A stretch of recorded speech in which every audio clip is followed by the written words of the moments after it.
8. Political correctness, the devil's thought police. Communist countries practice strict control over speech and thought. However, since the 1980s, another form of speech and thought control has appeared in the West. Thought police use the banner of, quote, political correctness to run amok in the media, society, and education system, using slogans and mass criticism to restrain speech and thought. Even though many have already felt the evil power of this control, they have not grasped its ideological origins. Phrases such as political correctness, together with progress, and solidarity have long been used by communist parties. Their superficial meaning is to avoid using language that is discriminatory towards minorities, women, the disabled, and others. For example, black people are to be called African Americans. American Indians are to be called Native Americans. Illegal immigrants are to be called undocumented workers, and so on. However, the hidden implication behind political correctness is to classify individuals into groups according to their victim status. Those who are the most oppressed should, therefore, be accorded the most respect and courtesy. This judgment, rendered solely on one's identity and disregarding individual conduct and talent, is the basis of what's called identity politics.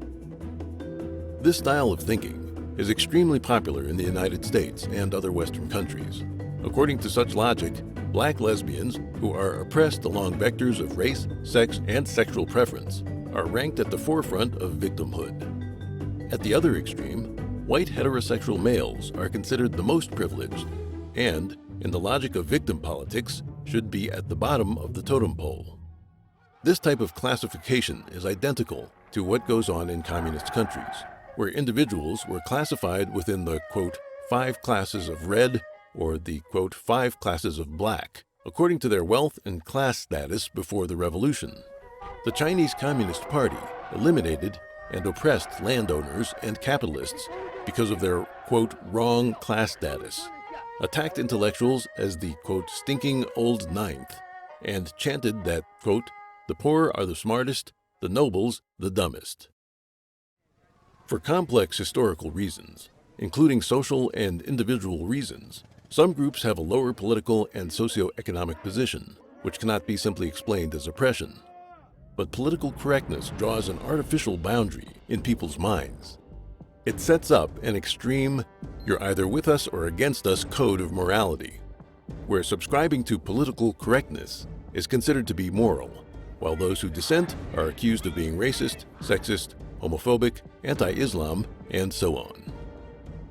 Universities, which should promote a culture of free expression, have become prisons for the mind. The world is silenced and unable to openly and sincerely grapple with a number of issues in politics, economics, and culture. In the name of political correctness, some organizations work to further push traditional religion out of the public sphere. Furthermore, some countries have expanded the definition of, quote, hate speech and implemented this expanded definition in law, thus using the law to force schools, media, and internet companies to conform. This is a step toward the same strictures on speech as found in communist states. After the 2016 U.S. presidential election, the United States became further divided. Protest marches erupted in major cities, and violations of freedom of speech occurred with greater frequency. In September 2017, an appearance by conservative author Ben Shapiro, who had been invited to speak at the University of California, Berkeley, was derailed due to Antifa's threats of violence. Berkeley police stood ready and dispatched 3 police helicopters. The security measures were estimated to have cost more than $600,000. A reporter asked a young student protester, "What about the First Amendment?" To which the student replied that it was no longer a relevant document. Ironically, one signature event that marked the start of the student movement in 1964 was a fight for freedom of speech at Berkeley. These days, the left uses the right to speech in its attempts to deprive others of having a legitimate outlet for their own voice. In March 2017, American social scientist Charles Murray was invited to speak at Middlebury College in Vermont. While there, he was physically assaulted and an accompanying professor at the college was injured. In March 2018, tenured professor Amy Wax of the University of Pennsylvania School of Law was relieved of some teaching duties after publishing a politically incorrect article. Other organizations, acting under the banner of opposing hate speech, have labeled regular conservative groups as hate groups. In addition, there have been cases of conservative authors and scholars being threatened about speaking at or attending various events. The intrusion on freedom of speech by the left is not part of normal debate between people with differing ideas. Instead, it's about the specter of communism, using people with ill intent, provoking them to obscure the truth and suppress righteous, or at least normal, voices. Political correctness, in essence, is about substituting deviant political and moral standards for righteous ones. It is the devil's thought police.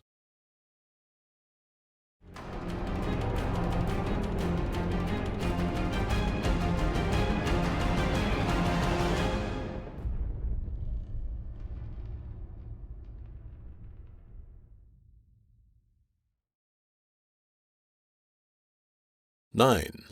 The spread of socialism in Europe. The Socialist International grew from the Second International, founded by Engels in 1889. When the Second International was established, there existed more than 100 political parties around the world that were founded on Marxism. Of them, 66 were ruling parties that adhered to socialism in their respective countries. The name Socialist International originated in 1951 after World War II, and the organization consisted of social democratic parties from around the world. There are socialist parties descended from the Second International everywhere in Europe, with many of them even becoming ruling parties. The early socialists included Lenin, who encouraged violent revolution, and people like Karl Johann Kautsky and Edward Bernstein, who promoted progressive reform. Within the Socialist International, socialist democracy and democratic socialism have been almost identical. They both promote the idea that socialism is the new system that will replace capitalism. Currently, the Socialist International consists of more than 160 organizations and members. It is the largest international political organization in the world. The European Socialist Party, active in the European Parliament, is also an ally of the Socialist International. Its members are the social democratic parties of the EU and surrounding countries. It was established in 1992, and its members can be found in most leading European organizations, including the European Parliament, the European Commission, and the European Council. As of now, the European Socialist Party has 32 member parties from 25 countries of the EU and Norway, as well as 8 associate members and 5 observers, for a total of 45 political parties. It engages in an immense range of activities. The main objectives claimed by the European Socialist Party itself are to strengthen the socialist and social democratic movement within the EU and throughout Europe, and to develop close cooperation between member parties, parliamentary groups, and the like. Essentially, it works to vigorously promote the socialist cause. The Swedish Social Democratic Party, the ruling party of Sweden, openly claims that it uses Marxism as its theoretical guide. During the several decades under its rule, it promoted the socialist ideologies of equality and welfare. Portraits of Marx and Engels still hang in the party's halls today. The guiding principles of the UK's Labour Party are based on Fabian socialism. As discussed earlier, Fabian socialism is simply another version of Marxism, but one that stresses using gradual methods to effect the transition from socialism to communism. It also advocates high taxes, high welfare benefits, and other socialist ideas. The Labour Party has been the ruling party of England many times in recent decades, and always advocated Fabian socialist ideas. The British Communist Party has also been very active in trying to influence British politics, even running its own newspaper, the Morning Star. The party was established in 1920, and during its peak, its members were elected to the House of Commons. At the start of recent elections in England, the British Communist Party suddenly announced that it intended to support the leading left-wing politician of the Labour Party. One important member of the Labour Party has spent 40 years promoting socialism and the nationalization of assets. In September 2015, he became head of the Labour Party, with an overwhelming lead of 60%. When a BBC reporter inquired about his views on Marx, he praised Marx as a great economist and a, quote, fascinating figure who observed a great deal and from whom we can learn a great deal. The Socialist Party is France's largest center-left political party and a member of the Socialist International and Party of European Socialists. Its presidential nominee was elected to lead the country in 2012. Italian veteran communist Antonio Gramsci not only founded the Communist Party of Italy in 1921, but also served as its general secretary. Up until the 1990s, the Communist Party of Italy was very active, for a long time maintaining its position as the country's second largest political party. In 1991, the party was renamed the Democratic Party of the Left. Germany is no exception. It is the birthplace of Marx and Engels, and home to the influential Frankfurt School, another expression of Marxism. Other European countries, like Spain and Portugal, have active communist political parties with significant influence. All of Europe, not only the countries of Eastern Europe, is dominated by communism. Non-communist countries in Northern Europe, Southern Europe, and Western Europe are all intentionally or unintentionally promoting and hosting communist ideologies and policies. To say Europe is, quote, in enemy hands is not an exaggeration. 10. Why do we fall for the devil's tricks? American sociologist Paul Hollander, in his book Political Pilgrims, told the stories of many young intellectuals enamored with communism who traveled to the Soviet Union, Maoist China, and Communist Cuba. While horrifying abuses were taking place, these young political pilgrims were shown none of it, and, upon their return to their countries, enthusiastically wrote books glorifying socialist policies. Communist ideology is an ideology of the devil, and as time has passed, people have seen increasingly clearly that everywhere communism goes, it is accompanied by violence, lies, war, famine, and dictatorship. The question is, why are there still so many people who wholeheartedly help the devil spread its lies, even becoming its obedient tools? In the United States, for example, people of different time periods were attracted to communism for different reasons. The very early members of the Communist Party USA were immigrants. Their economic status was low, and it was hard for them to blend into the community. They thus joined the party, mainly due to influences from their homelands, primarily Russia and Eastern European countries. After the Great Depression, the influence of Marxism in the West dramatically increased, and almost the entire intellectual class in the West began a leftward turn.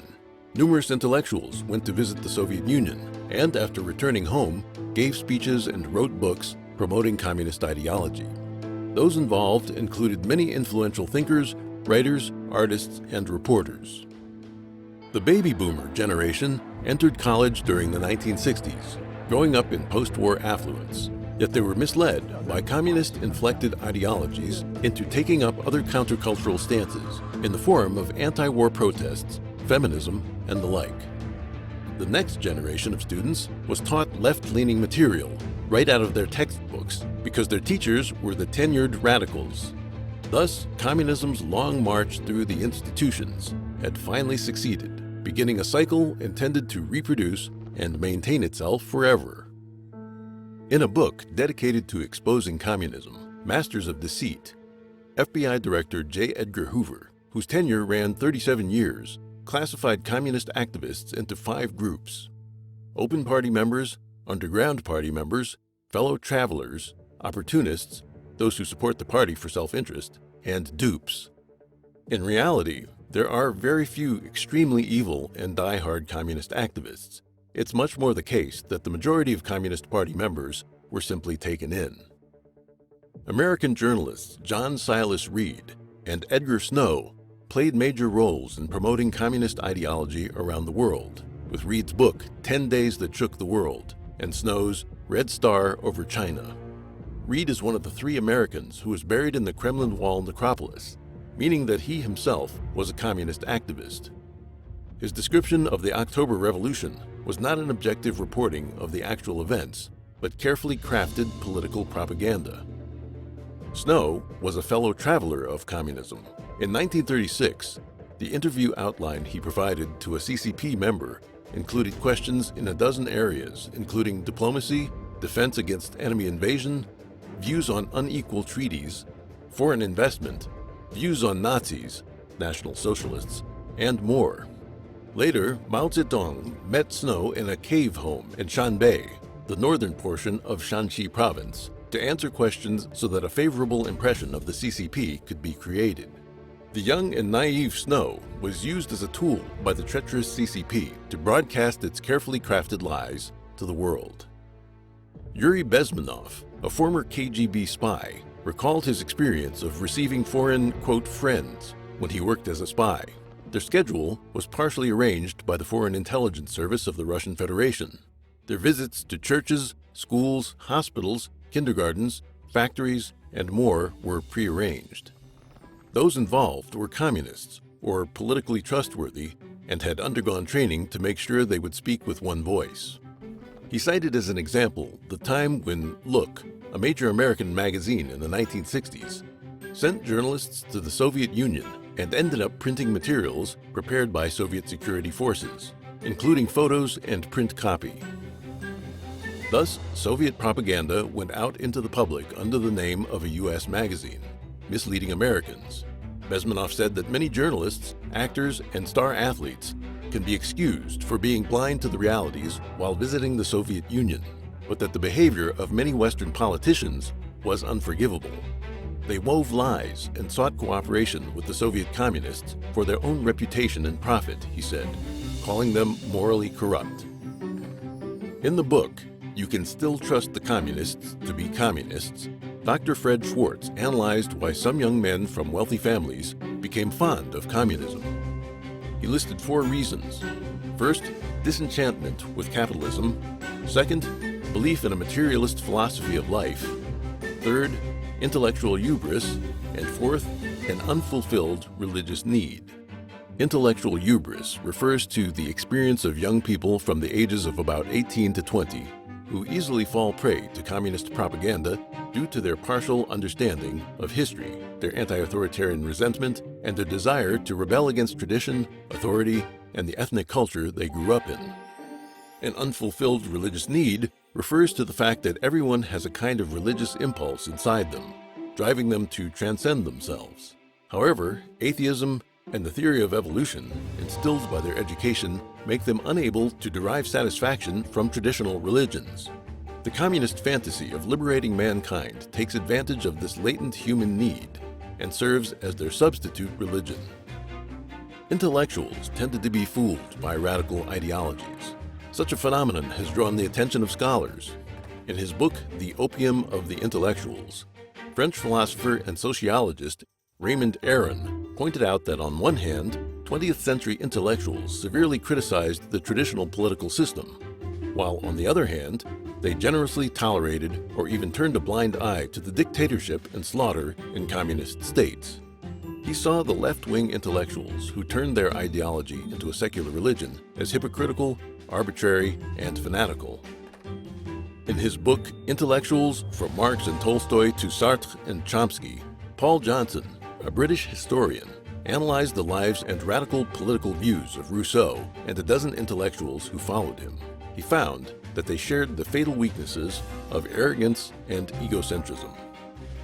In his book, Intellectuals and Society, the American scholar Thomas Sowell also illustrated extensively the extraordinary arrogance of these intellectuals.